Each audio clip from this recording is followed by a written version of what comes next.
الحمدللہ والصلاۃ والسلام علی رسول اللہ اما بعد۔ صلاۃ باجماعت اللہ کے نزدیک بہت محبوب عمل ہے۔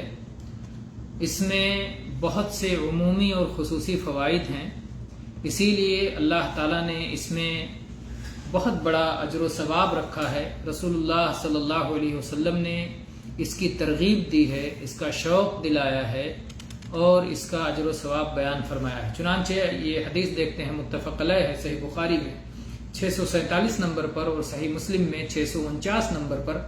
ابو ہریرہ رضی اللہ عنہ بیان کرتے ہیں کہ اللہ کے رسول صلی اللہ علیہ وسلم نے فرمایا، صلاۃ الرجل فی جماعت تضاعف علی صلاته فی بیتہ وفی سوقہ 25 ضعفا۔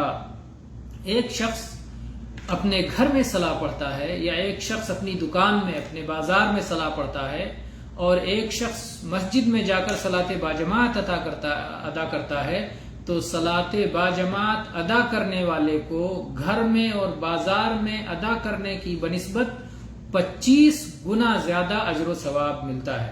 اللہ کے نبی صلی اللہ علیہ وسلم نے پھر اس کی وجہ تفصیل سے بتائی، ذَلِكَ أَنَّهُ إِذَا تَوَضَّأَ فَأَحْسَنَ الْوُضُوءَ ثُمَّ خَرَجَ إِلَى الْمَسْجِدِ لا يخرجه إلا الصلاة لم يخط خطوة إلا رفعت له بها درجة وحط عنه بها خطيئة فإذا صلى لم تزل الملائكة تصلي عليه ما دام في مصلاه اللهم صل عليه ولا يزال أحدكم في صلاة ما انتظر الصلاة۔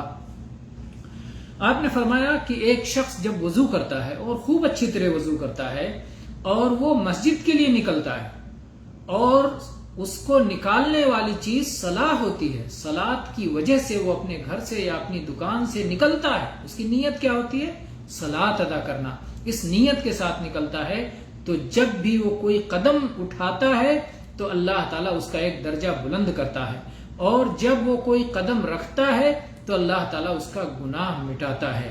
تو ہر قدم پہ اللہ اس کے درجے بلند کرتا ہے، اس کے گناہوں کو مٹاتا ہے۔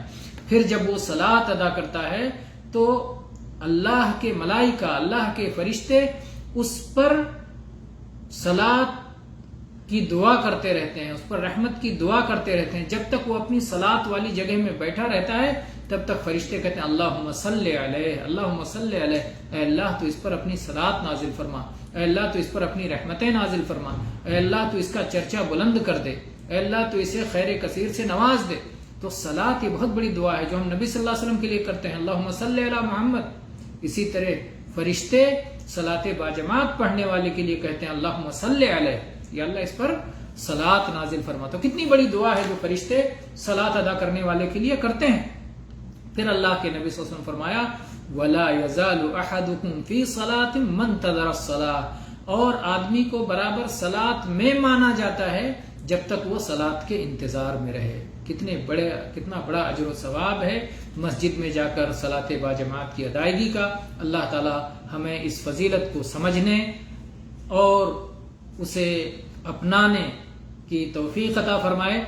آمین۔ وآخر دعوانا ان الحمد للہ رب العالمین، وصلی اللہ علی نبینا وسلم۔